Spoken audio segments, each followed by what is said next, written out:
Hi friends, இதோ வந்துட்டேன். நைட்டே யோசிச்சுட்டு தான் படுத்திருந்தேன். காலையில் நேரமாக எழுந்திரிச்சிட்டா சப்பாத்தி போட்டுடலாம், லேட்டாக எழுந்திரிச்சா ஓட்ஸ் ஊற வச்சுருந்தேன். அதில் என்ன ஃப்ரூட்ஸ் கட் பண்ணி போட்டு தந்துடலாம் அப்படின்னு சொல்லி. அப்புறம் பார்த்தா நான் இந்த மாதிரி ஓட்ஸில் தான் போட்டுட்ருக்கேன். அப்பயே தெரிஞ்சுக்கோங்க நான் லேட்டாக எழுந்திரிச்சிருப்பேனா இல்லை நேரமாக எழுந்திரிச்சிருப்பேனான்னு.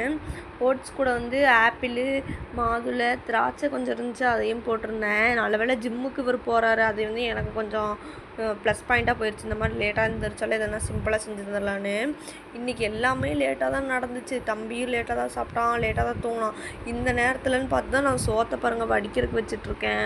எப்பயும் குக்கரில் தான் வைப்பேன். இன்றைக்கி என் கூறுகட்ட மூளை என்னன்னு சொல்லிச்சோ தெரியலையே, இன்றைக்கி வடிச்சிடலாம் அப்படின்னு சொல்லி சும்மாவே நான் இதாக தான் பண்ணுவேன்.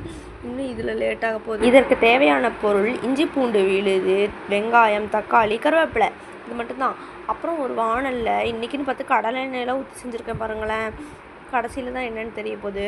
கொஞ்சமாக எண்ணெய் ஊற்றுனதும் கடுகு, சோம்பு இதை போட்டுக்கோங்க. பட்டை கொஞ்சம் போட்டிருக்கேன், 2 கிராம்பு போட்டிருக்கேன். அந்த 2 கிராம்பும் கண்டிப்பாக எனக்கு தான் வரும். அது பொரிஞ்சதும் வெங்காயத்தை ஆட் பண்ணிக்கோங்க. வெங்காயத்தை வந்து நல்லா வதக்கணும். வெங்காயத்தை போட்டோன்னே சோறு வேறு வெந்துருச்சுன்னு சொல்லி சீக்கிரம் வடிச்சிடலான்னு சொல்லி போய் பார்த்தா இங்கே பாருங்க, உனக்கு வடிக்கவும் தெரில, பேசாமல் சும்மாறானா இருக்கவும் மாட்டேங்கிற மாதிரி தான் இருந்துச்சு. கையிலேயே சுட்டுக்குச்சுங்க. அப்புறம் எப்படியோ ஒரு வழியாக அடிச்சிட்டேன்.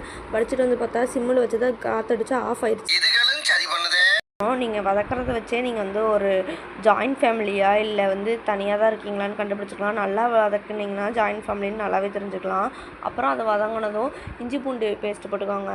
இஞ்சி பூண்டு பேஸ்ட்டு ஃப்ரெஷ்ஷாக அரைச்சி போடும்போது அது எப்படின்னு தெரியலங்க, வாசம் அப்படியே கமன்னு அடிக்குது. அப்புறம் அதோட பச்சை வாசனை போனதும் ஒரே ஒரு தக்காளி தான் கட் பண்ணி ஆட் பண்ணியிருக்கேன். அதுவும் நல்லா வதக்கிடுங்க. வதக்குன்னு வதக்குங்க.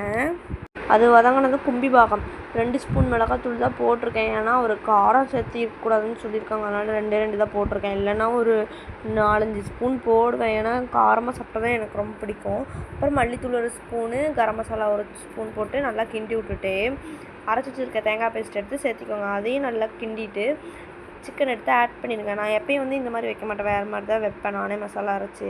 அந்த மாதிரியெல்லாம் மசாலா அரைக்க இன்றைக்கி டைமில், ஏன்னா இன்றைக்கி எந்திரிச்சதே லேட்டு. ஒரு கொஞ்சம் நேரம் லேட்டானா பாருங்கள் எல்லாமே லேட் ஆயிடுது. அதுக்கு தகுந்த மாதிரி இந்த பையன் வேறு என்னை இப்போ என் காலுக்கிட்டே தான் ஊஞ்சல் ஆட்டிகிட்டு இருந்தான். சரி சீக்கிரமாக சமைச்சிடலான்னு சொல்லி தான் இந்த மெத்தட் ட்ரை பண்ணேன். எங்கள் அம்மா இந்த மாதிரி தான் வைப்பாங்க, ஆனால் செம்ம டேஸ்ட்டாக இருக்கும். என்னமோ நான் வச்சப்போ டேஸ்ட்டே வரல அவ்வளவா, என்னன்னு தெரில. அப்புறம் எதாக இருந்தாலும் முன்னாடியே எடை போடக்கூடாதுல்ல, பார்த்துட்டே இருந்தேன் என்னடா இது தண்ணியாகவே இருக்குது அப்படின்னு. அப்புறம் கொஞ்சம் நேரம் கழிச்சு ஆஃப் பண்ணி வச்சுட்டா நல்லா வந்துருச்சு. டடா எப்படி வந்துருக்கு பார்த்தீங்களா? அது தண்ணி கொஞ்சம் வத்தாதனால தான் இப்படி இருந்துச்சு. அப்புறம் வத்தின பிறகு பார்த்தீங்களா எப்படி பார்க்கவே சூப்பராக இருக்குல்ல, நாக்கில் உங்களுக்கு எச்சி விடுதில்ல. இது சும்மா ஒரு பிகினர்ஸ் எல்லாம் ட்ரை பண்ணலாம். இப்போ தான் சமைக்க ஸ்டார்ட் பண்ணுறாங்கன்னா அவங்க ட்ரை பண்ணலாம். நான் வேறு மாதிரி செய்வேன், அது இன்னொரு நாள் வீடியோவில் அப்லோட் பண்ணுறேன்.